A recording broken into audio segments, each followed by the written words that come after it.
Hello everyone, welcome to our channel. ఈరోజు recipe మట్టి కుండలో చేపల పులుసు ఎలా చేయాలో చూసేద్దాం రండి.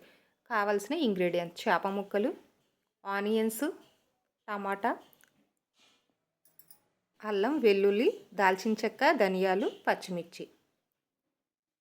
వీటన్నిటిని మిక్సీ జార్లో వేసి మెత్తగా గ్రైండ్ చేసుకోవాలండి. ఇలా 1 by 1 మిక్సీ జార్లో వేసుకోవాలి. చింతపండుని నీళ్లు పోసి నానబెట్టుకోవాలి ముందుగా. ఈలోపు మట్టి దాకని పెట్టి ఆయిల్ పోసి మనం ముందుగా గ్రైండ్ చేసి పెట్టుకున్న ఆనియన్స్ పేస్ట్ని వేసి పచ్చి వాసన పోయే వరకు వేయించుకోవాలండి. ఇలా చేపల పులుసు చేసినప్పుడు మట్టి దాకలో చేస్తే చాలా రుచిగా ఉంటుందండి.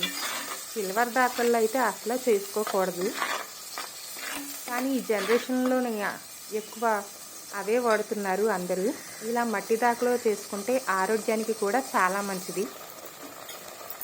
ఆ రోజుల్లో మన పెద్దవాళ్ళు అన్ని రకాల వంటల్ని మట్టి దాకల్లోనే చేసుకునేవారు. చిటికెడు పసుపు, చిన్న చెంచాతో 4 చెంచాల కారం అయితే వేస్తున్నానండి నేను.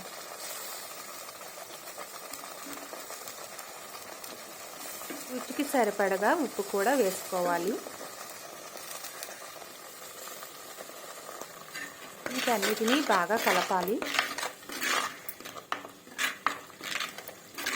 అడిగి పట్టకుండా కలుపుకోవాలండి.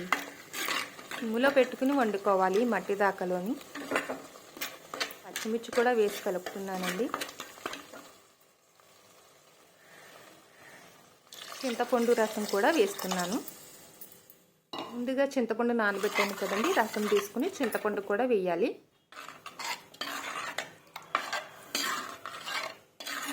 మనకి పులుసుకు తగ్గట్టుగా వేసుకోవాలి చింతపండు రసం. మూత పెట్టి ఒక 10 నిమిషాలు మరగనివ్వాలి.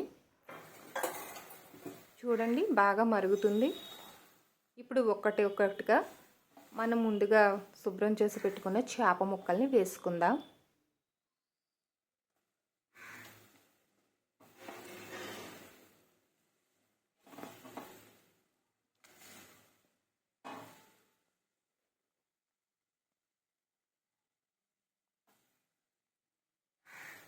చేప ముక్కల్ని వేసి గరిటతో తిప్పకూడదండి, అందుకనే మట్టి దాకని కదుపుతున్నాను.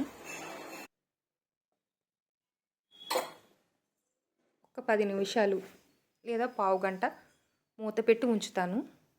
చూడండి, బాగా ఉడుకుతుంది. పైన గరం మసాలా పౌడర్ వేసానండి. దగ్గరగా వచ్చిందండి. మనకి కూర కూడా ఇంకా ఉడికింది. అలా కొంచెం కొత్తిమీర చల్లానండి గార్నిష్ కోసం.